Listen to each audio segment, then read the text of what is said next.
সারা দেশের পাশাপাশি রাজ্য জুড়ে পালিত হলো রবীন্দ্র জয়ন্তী। সোমবার সকাল থেকে বিভিন্ন শিক্ষা প্রতিষ্ঠান, ক্লাব সহ বিভিন্ন সংগঠনের তরফ থেকে আয়োজিত করা হলো নানা সাংস্কৃতিক অনুষ্ঠান। কবিতা, গান, আবৃত্তির মাধ্যমে কবিগুরুকে স্মরণ করা হলো এই দিন। করোনা সংক্রমণের কারণে দীর্ঘ 2 বছর পর সাড়ম্বরে কবিগুরুর জন্মজয়ন্তী উদযাপিত হলো শান্তিনিকেতনে। গত 2 বছর ঐতিহ্য রক্ষায় ঘরোয়াভাবে রবীন্দ্র জয়ন্তী উদযাপন করেছিল বিশ্বভারতী কর্তৃপক্ষ। পরিস্থিতি স্বাভাবিক হতেই ফের স্বাভাবিক ছন্দে বিশ্বভারতী বিশ্ববিদ্যালয়ে খুশি পড়ুয়ারাও। বোলপুর প্রশাসনের তরফ থেকে 161তম রবীন্দ্র জয়ন্তী সাড়ম্বরে পালিত হয়। বোলপুরের প্রশাসনিক ভবনে অনুষ্ঠিত এই দিনের কর্মসূচিতে উপস্থিত ছিলেন রাজ্যের মন্ত্রী চন্দ্রনাথ সিংহ, বোলপুরের মহকুমা শাসক অয়ন নাথ, বোলপুর পৌরসভার চেয়ারপারসন পর্ণা ঘোষ সহ অন্যান্য প্রশাসনিক আধিকারিকগণ। নানা কর্মসূচির মধ্যে দিয়ে হুগলি জেলায় বিভিন্ন জায়গায় রবীন্দ্র জয়ন্তী পালন করা হয়। পশ্চিমবঙ্গ বিজ্ঞান মঞ্চের মগরা শাখার পক্ষ থেকে হুগলির কানাগড়ে কবি প্রণামের আয়োজন করা হয়। অপরদিকে ত্রিবেণী নাগরিক সমাজের পক্ষ থেকে ত্রিবেণী মনসাতলা প্রাইমারি স্কুলে কবিগুরুর জন্মদিবস পালন করা হয়।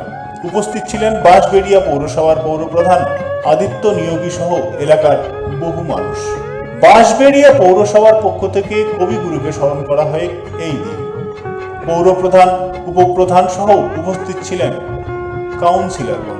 মুর্শিদাবাদ জেলার কান্দি শহরের নতুন পাড়া এলাকায় রবীন্দ্র জয়ন্তী উপলক্ষে একটি ঘরোয়া সাংস্কৃতিক অনুষ্ঠানের আয়োজন করে ছন্দশ্রী নামক একটি আবৃত্তি সংস্থা। রবি ঠাকুরের প্রতিকৃতিতে মাল্যদান ও পুষ্পার্ঘ্য নিবেদনের পাশাপাশি আবৃত্তি, নৃত্য ও গান পরিবেশন করেন সংস্থার সদস্যরা।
সহজেই স্বাস্থ্যসাথী কার্ডের মাধ্যমে সুচিকিৎসার একমাত্র প্রতিষ্ঠান সিটিজেন হসপিটাল, বিধাননগর, দুর্গাপুর।